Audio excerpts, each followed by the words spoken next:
All kinds of action going on, and why don't we kick it off on the pitch? Palisade and Central going at it. Let's get you out at Maverick Field right now. An end-to-end game to start this one. Central going from left to right, and that's not a place you want to be turning the ball over if you're Palisade. Alfonso Benuelas, always dangerous on the ball, but credit to Palisade's back line. They stay organized. Luke Myers, he'd eventually be able to clear it away. Palisade on the throw-in now, and how about some fancy flicks? This is Silas Ford, built Ford tough against his defender. The best part about that footwork, though, is it leads to a real opportunity. Eventually gets it over to Rosendo Serna Tafoya, a little give and go, and then watch Ford turn on the Jets on that wing, gets past another defender and puts in a dangerous ball. It goes right in front of net.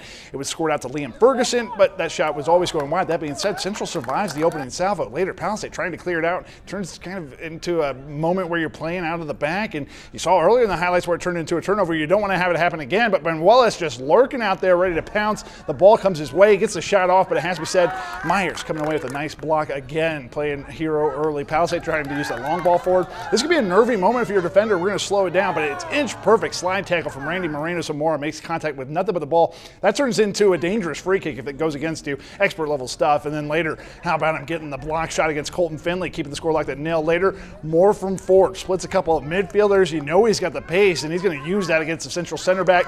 Sees the shot he wants, takes the shot he wants, but always kind of lack the venom to bother Alejandro Jimenez. And boy, if you thought we were done talking about Moreno-Zamora, think again. Pally pushing forward, and again stopped by Randy. I thought that was a clearance, but it was a pass to a teammate, Yusef Lamones, and he's as alerted as ever. Gets it over to the wing. Angel Moreno, he spots the run before it was made, puts it on a dime for Benuelas. I can't see if it takes a touch or not, but he slots that thing home for the game's first goal. A second look shows that was just a fingertip away. It would take double overtime, but Central would get the 2-1 win. Let's get over to Junction for some volleyball. Shout out to Grand Junction seniors. A pair of seniors getting some love ahead of their game against Fruita Monument. The Wildcats that are rocking an 11-2 record. Going to be a tough test for the Tigers. A nice back set for Fruita, for Hayden Murray, and how about that swing? Early trouble for Junction, but hats off. They hung very tough in that first set. Some big time stick with it from Lexi Healy here.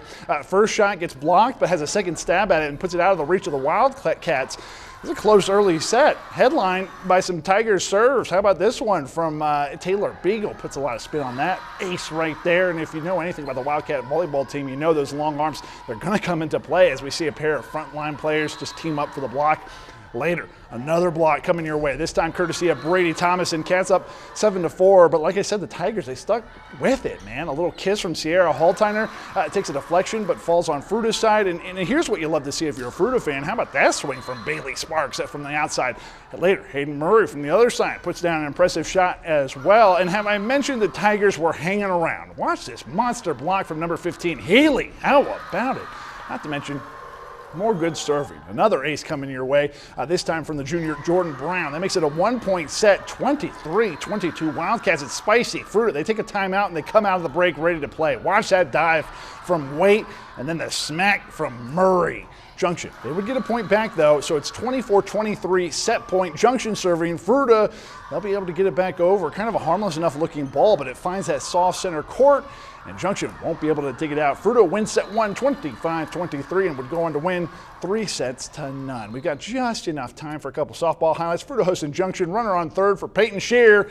She chops it right back up Broadway over the pitcher's head. One run will come into score, and it's a scoreline getting out of reach for the Tigers. Fruita already ahead 9-0 in the bottom of the second. Later, bases struck for Ava Stevens, who lines one down that first baseline. Two more would come in for the Wildcats. 11-0 when I hit the road. Speaking of hitting the road, that's all the time we've got.